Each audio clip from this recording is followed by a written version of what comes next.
गुरु ब्रह्मा गुरु विष्णुवे गुरुदेवो महेश्वरा गुरु साक्षात परब्रह्मा तस्मै श्री गुरुवे नमः।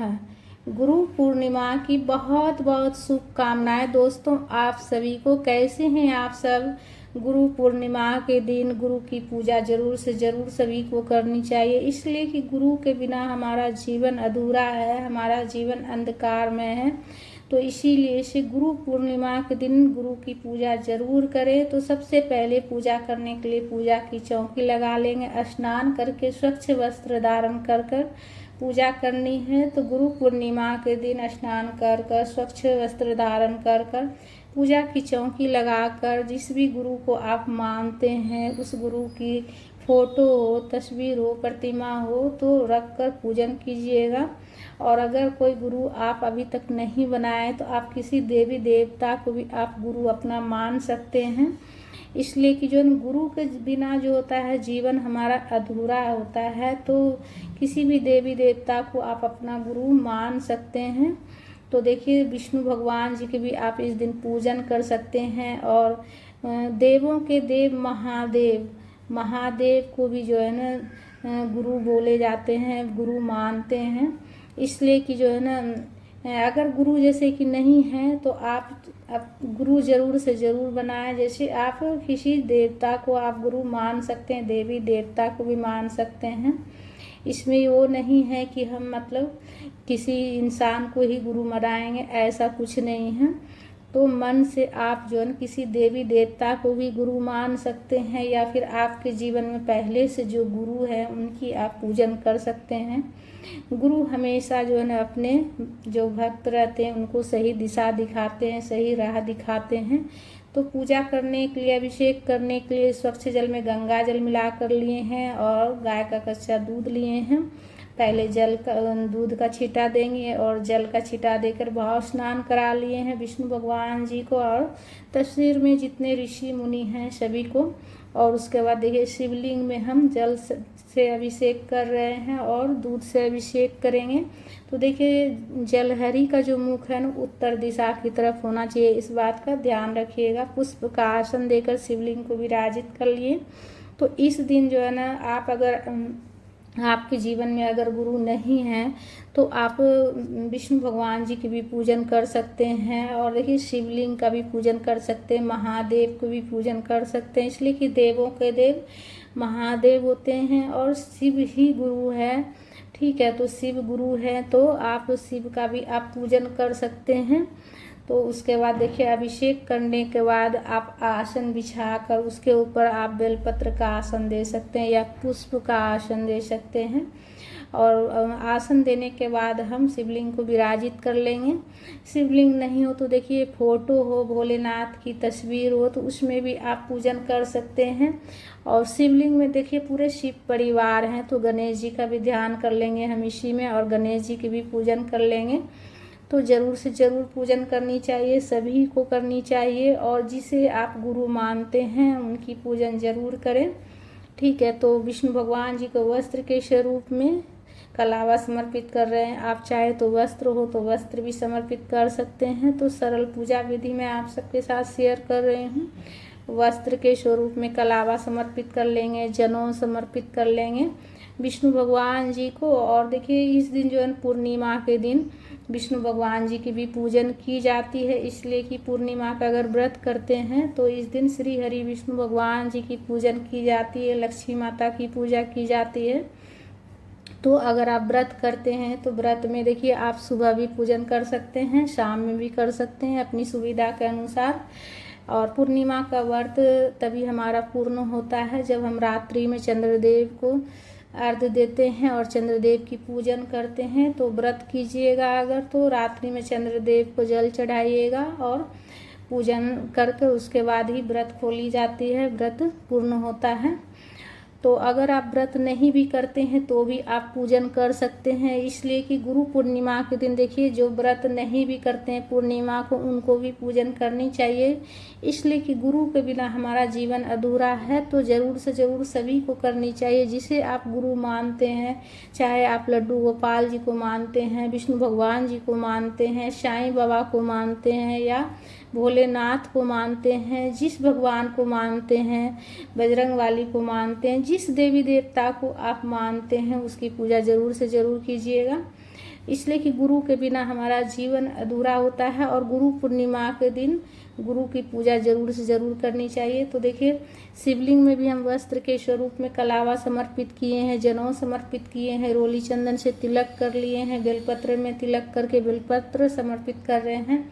जो भी फूल मिल जाए, फूल आसानी जो भी मिल जाए वो चढ़ा लेंगे। और विष्णु भगवान जी को भी पीला वाला चंदन से तिलक किए हैं और पुष्प समर्पित कर लिए हैं, अक्षत समर्पित कर रहे हैं, तिल चढ़ा लेंगे।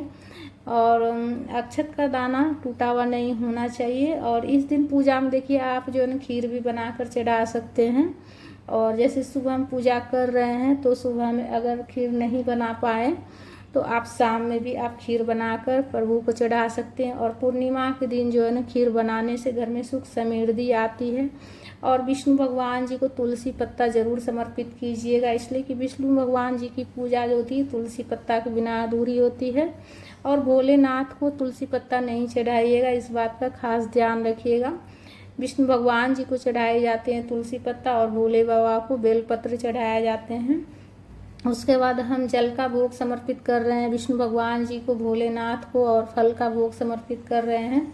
तो इस दिन देखिए, फल फ्रूट भी आप चढ़ा सकते हैं, इसलिए कि गुरु को जो है ना भोग लगाए जाते हैं फल फ्रूट का। और मीठा में आप फल मिठाई जो चढ़ाना चाहें अपना श्रद्धा भाव से चढ़ा सकते हैं। इस दिन आप खीर बनाकर, पंचामृत बनाकर भी चढ़ा सकते हैं।